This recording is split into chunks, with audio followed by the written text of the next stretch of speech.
merci beaucoup. Au revoir. Bonjour, bonsoir Katia. Bonsoir. C'est un petit peu chauffé là sur le plateau. On va redescendre. Faut que tu nous fasses redescendre avec un peu d'amour, un petit peu de... La pauvre, elle a rien demandé. Elle est énervée de ouf. T'inquiète pas, la torche va redescendre. Non mais je suis très gentille d'habitude, hein. Quand il y a des gens gentils au téléphone, je suis très gentille, hein, mais je sais où elle va en venir avec ces petites manigances. Ça va se régler après, Non mais du coup Katia, toi tu es prof de yoga, tu es coach de vie et calinothérapeute, donc c'est un terme intéressant, un peu innovant. Qu'est-ce que c'est la calinothérapie? Oui, alors calinothérapie, c'est la pratique de toucher affectif non sexuel qui a beaucoup de bienfaits pour le corps et l'esprit. Un peu ce dont tu nous parlais tout à l'heure, Samantha, de faire beaucoup de câlins. Puis voilà, on a réserve. Et du coup Katia, tu organises des cuddle parties. Comment ça se passe et comment tu as eu l'idée de tout ça? Alors, c'était après le Covid, parce que pendant le confinement, j'étais dans un appartement de 100 mètres carrés, toute seule, et je venais de déménager, donc je connaissais personne, et à cette époque, j'étais vraiment très isolée, et on n'osait pas encore de sortir au premier confinement, et je pouvais payer cher pour un simple câlin à cette époque-là. J'ai pensé même sonner chez les voisins pour demander un câlin. Oh, C'est mignon. c'est ça, On peut faire attention des fois. C'est super mignon. Non mais t'étais vraiment isolée du coup à cette période-là. Oui. Et juste après, j'ai commencé à faire tous les genres des ateliers de contact avec la danse. Et quand je suis partie en Russie, j'ai fait un atelier câlin. Okay. Et j'ai tellement adoré que je me suis dit, j'ai envie de faire ça en France. Et j'ai commencé à donner des ateliers. Et du coup, qu'est-ce qui se passe dans ces ateliers-là? Si demain on vient à une cuddle party, c'est quoi le concept? Alors c'est un atelier de 3 heures qui se passe très vite, on voit pas le temps passer et c'est vraiment très progressif. On commence par un cercle, chacun dépose son intention, pourquoi il est là, comment il se sent, et ensuite je propose des petits exercices de relaxation pour mettre les gens à l'aise, et ensuite on travaille le consentement, c'est la partie très importante de l'atelier, pour apprendre à exprimer ses besoins, parce que il y a beaucoup de gens qui ne savent pas de quoi ils ont envie dans le sens de toucher ses limites, pour dire non, apprendre à dire non et accepter aussi le rejet, qui est pas facile pour beaucoup de personnes. Quand l'autre nous dit non, c'est un oui pour certains. Oui. Quand je dis non à quelqu'un, je dis oui à moi-même. C'est le concept de consentement. Et quand je sais pas quoi dire, c'est plutôt non. Quand c'est pas un oui, très un bon câlin, c'est un câlin qui dure déjà un certain nombre de temps.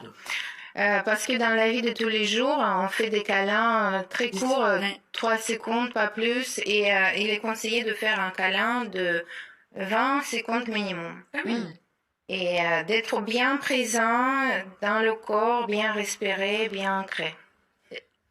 Non, moi j'allais dire quand je fais des câlins, genre j'adore serrer la personne là, quand t'as envie de rentrer dans mettre de l'intensité quoi. Chacun c'est différent. La personne elle dit de quoi elle a besoin. Parfois elle dit je veux un câlin doux, je veux un câlin bien serré. Justement on écoute ce que l'autre nous dit. Je crois qu'on a des petites images.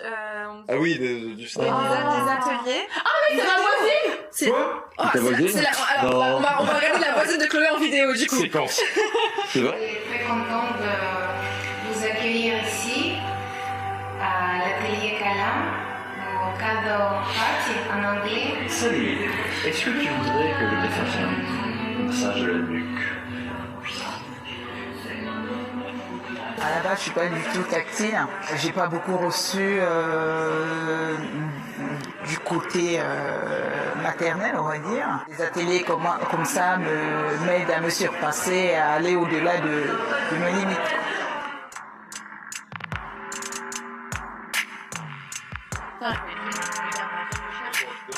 Elle est pas là.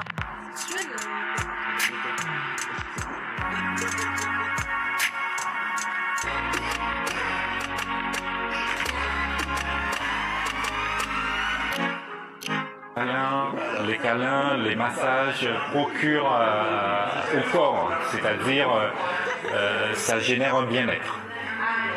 c'est ce bien-être-là, surtout. Ok. Ouais, question. ça y va. Est-ce qu'il y a d'autres motifs que de vouloir venir sur ces séances que le manque d'affection?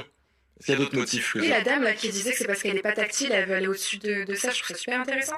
Oui, il y a des gens qui veulent justement dépasser. Ils ont besoin toujours de l'affection, mais ils ont du mal, ils ont peur Un blocage. et ils ont un blocage et justement ils veulent dépasser ces blocages. Et il y a des personnes qui veulent apprendre à dire non. Une fois, j'avais une fille qui est venue pour dire ce soir je vais dire non à tout le monde et Génial. elle était j'adore. vraiment en train de dire ça. Et la prochaine séance, elle est venue. Et elle était très douce, elle faisait les câlins à tout le monde, donc chaque fois c'est différent. Donc, tu as plusieurs profils, soit des personnes qui sont un peu en manque de contact et qui ont besoin de retrouver du contact, soit des personnes qui ne sont pas du tout tactiles et veulent apprendre à être tactiles, ou des personnes qui apprennent le consentement. C'est C'est vraiment ça. les trois profils. Ok. Et du coup, est-ce que, parce qu'on voyait quand même que c'était un petit peu, je disais sensuel, peut-être pas, mais Pardon. ils sont tombés amoureux après ce genre de Ah. choses-là, ou en tout cas, ça a commencé une petite idylle avec le contact? Alors, normalement, c'est pas le but de cet atelier de Qui a dit ça? je sais. Mais il y a bien sûr des exceptions et j'ai eu justement un couple qui s'est formé et ils sont très mignons et ils m'envoient des nouvelles de temps en temps en disant merci de nous se faire un Bah, t'es un peu la marraine, hein. Bah ouais, Et finalement. comment pardon, je disais bon, comment les partenaires se choisissent? Là par Oui, exemple, on pour voit ça, qu'il y a c'est plutôt par deux, etc. Comment ils se choisissent?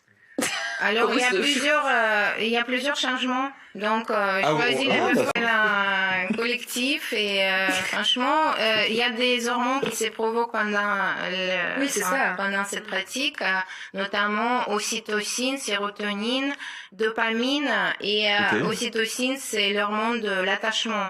Donc, à la fin, on se sent vraiment comme une famille et on n'a plus Oui, il y a un envie de lien de se quitter. proximité un petit peu.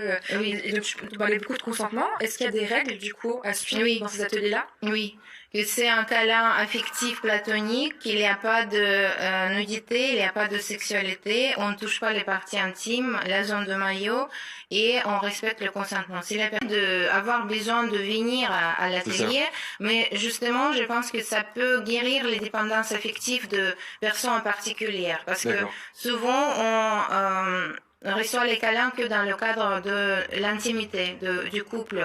Et parfois, même, on est obligé de subir les relations toxiques par la peur de se retrouver seul. Ici, on est vraiment libre et on est libre. Katia aussi, merci beaucoup d'avoir été avec nous. Allez faire un câlin à ma on va voisine. donner ton site internet quand même qui est Katia, donc avec un y.deno.fr. Ton Instagram, donc Katia-Deno. On espère peut-être se revoir peut-être à une cuddle party. Voilà. Ah ouais. Avec Ça peut les être potes, un et collectif. on y va. Ah non, c'est pas une chedeur. Les câlin câlins, c'est la vie, collectif. donc je vous invite Ouais. à tous venir Allez. ici. Allez, Est-ce qu'il y a un câlin pour finir cette... Ah, génial. Da da da da da.